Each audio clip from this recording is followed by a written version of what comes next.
السلام عليكم ورحمة الله وبركاته. ازيكم عاملين ايه يا حبايب قلبي؟ وحشتوني كتير. يلا زي ما اتعودنا مع بعض، اللهم صل وسلم وبارك على سيدنا محمد. وما تنسيش لو اول مرة تشوفيني في القناة تتابعيني وتدوسولي لايك وتكتبي لي كومنت حلو زي كده عشان يوصل لك كل جديد. النهارده بقى راجع لكم بوصفة انتوا اكيد شبعانين منها، اللي هي الكنافة. كنافة ايه ده؟ احنا لسه خارجين من رمضان يا مسامح، هنعمل كنافة؟ ايوه هنعملها، بس هنعملها بطريقة جديدة، او انا بالنسبة لي جديدة. لو انتوا جربتوها قبل كده عرفوني، وعرفوني بتعملوها زيي ولا عملتوها بطريقة تاني. المهم احنا جبنا كنافة، بس خليكم بقى انتوا شاطرين ما تعملوش زي حالتي. انا جبت الكنافة كانت صبحة، لكن انتوا هاتوها الكنافة وحطوها في الفريزر قبلها بيوم عشان تبقى سهلة عليكي في الفرق. انا جبتها بقى، جبتها طرية، ورحت بعد ما جبتها عايزة اقطعها طبعا. رحت حطيتها في الكبة، حطيت شوية في الكبة وشوية عملتهم بالايد، بس بالاغلبية حطيتهم في الكبة. زي ما قلت لكم اللهم بارك، الكبة بتاعتي ما شاء الله عليها كويسة. المهم بعد كده حمرناها، وجيت على البوتاجاز حمرت شويه من فوق وشويه من تحت. انا كنت مستعجله وعايزه اعملها بصراحه على طول. خدت شويه حطيتهم فوق على البوتاجاز على حله في معلقه سمنه حلوه، اي نوع سمنه عندك طبعا انت تحبيه.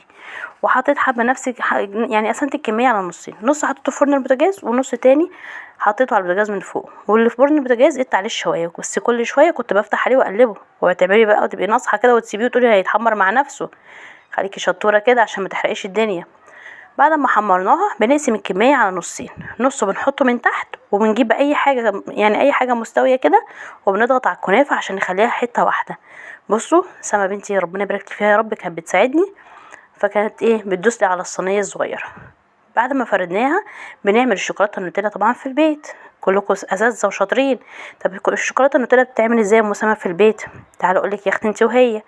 اول حاجه هتجيبي خلاطك الحلو، بس اهم حاجه يكون ناشف، وتجيبي كوبايه لبن كوبايه سكر وتحطيهم في الخلاط، وتجيبي كاكاو من عند العطار. ايوه من عند العطار، ما تعمليش فيها نصحه وتروحي تجيبي الكاكاو اللي هو المعلب ده.